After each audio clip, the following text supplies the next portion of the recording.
Film की शुरुआत में हमें एक महिला डॉक्टर को टेलीविजन इंटरव्यू में दिखाया जाता है। उस डॉक्टर का नाम एलिस है। वह पूरी दुनिया के सामने ये घोषणा करती है कि उन्होंने कैंसर का इलाज खोज लिया है। जब इंटरव्यू लेने वाला उससे पूछता है, अब तक आपने कितने मरीजों का इलाज किया है, तो डॉक्टर जवाब देती है, करीब 1 करोड़ लोगों का। और वह ये भी बताती है कि सभी मरीज पूरी तरह ठीक हो चुके हैं। इसके बाद कहानी 3 साल आगे बढ़ जाती है।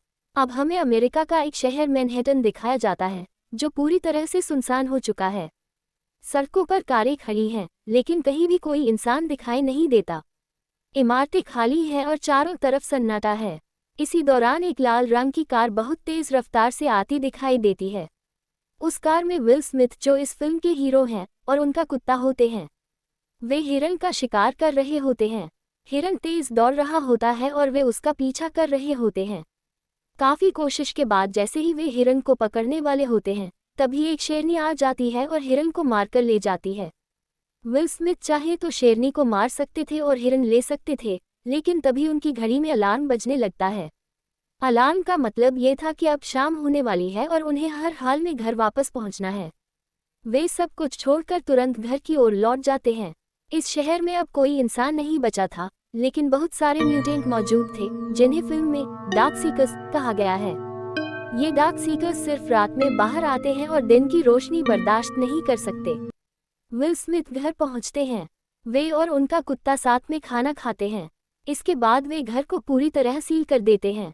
सारे दरवाजे बंद कर दिए जाते हैं और सारी लाइटें बंद कर दी जाती हैं, ताकि डार्क सीकर्स को किसी की मौजूदगी का पता न चले। विल स्मिथ अपने कुत्ते से बहुत प्यार करते हैं और दोनों एक ही बाथटब में सोते हैं।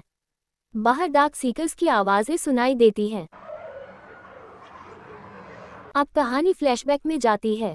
हमें विल स्मिथ की पुरानी जिंदगी दिखाई जाती है, जब वे अपनी पत्नी और बेटी के साथ होते हैं। वे उन्हें एयरपोर्ट ले जा रहे होते हैं। रास्ते में वे अपनी पत्नी को बताते हैं कि 2 हफ्ते का खाना पहले से तैयार कर लेना और एटीएम से पैसे निकाल लेना, क्योंकि सेना जल्द ही इस इलाके को सील करने वाली है। उनकी पत्नी डर जाती है और पूछती है कि क्या ये वायरस हवा से फैल रहा है। विल स्मिथ को खुद ठीक से नहीं पता होता, लेकिन वे कह देते हैं कि शायद हाँ। एयरपोर्ट पर बहुत भीड़ होती है। सुरक्षा के लिए एक मशीन से लोगों की जांच की जा रही होती है कि कौन संक्रमित है और कौन नहीं।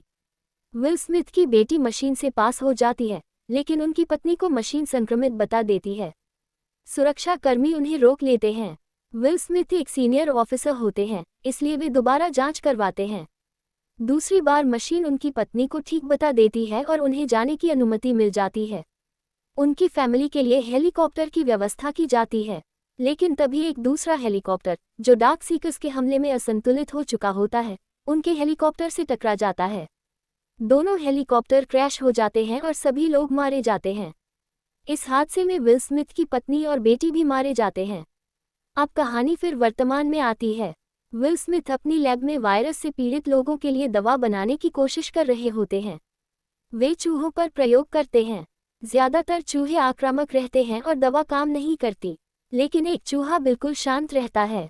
विल स्मिथ को लगता है कि दवा उस पर काम कर गई है। वे तय करते हैं कि अब इंसानों पर प्रयोग करने का समय आ गया है। वे रोज एफएम रेडियो पर संदेश भेजते हैं कि अगर कोई इंसान जिंदा है, तो वह मदद और खाने के लिए उनसे संपर्क करे। वे रोज दोपहर 12 बजे पुल पर मिलने का संदेश देते हैं। एक दिन शिकार करते समय वे एक अंधेरे कमरे में चले जाते हैं। उनका कुत्ता अंदर चला जाता है और उसे बचाने के लिए विल स्मिथ भी अंदर जाते हैं। वहां डार्क सीकर्स होते हैं। वे किसी तरह भागकर बाहर निकलते हैं और एक डार्क सीकर को पकड़ने की योजना बनाते हैं।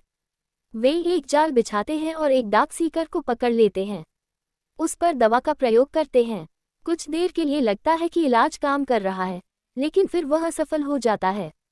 एक दिन डार्क सीकर्स विल स्मिथ को उसी तरह जाल में फंसा लेते हैं जैसे उसने बनाया था। उनका कुत्ता उन्हें बचाने की कोशिश करता है, लेकिन एक संक्रमित कुत्ता उनके कुत्ते को काट लेता है। बाद में विल स्मिथ को अपने ही कुत्ते को मारना पड़ता है। ये फिल्म का सबसे दुखद पल होता है। अब विल स्मिथ टूट जाते हैं और रात में बाहर निकलकर डार्क सीकर्स को मारने लगते हैं। एक हादसे में वे बेहोश हो जाते हैं। तभी एक औरत और उसका बेटा उन्हें बचा लेते हैं। औरत का नाम एना होता है। एना बताती है कि उसने उनका रेडियो संदेश सुना था। वह एक सुरक्षित जगह के बारे में बताती है जहां अब भी इंसान जिंदा हैं। तभी डार्क सीकर्स उनके घर पर हमला कर देते हैं। आखिरकार विल स्मिथ को समझ आ जाता है कि उनके पास इलाज है। वे एना को खून का सैंपल देते हैं और उसे सुरक्षित जगह ले जाने को कहते हैं। खुद वे ग्रेनेड लेकर डार्क सीकर्स के बीच चले जाते हैं और विस्फोट कर देते हैं। इस धमाके में विल स्मिथ और सारे डार्क सीकर्स मारे जाते हैं। आखिरी सीन में एना सुरक्षित जगह पहुंच जाती है और इलाज वहां दे देती है।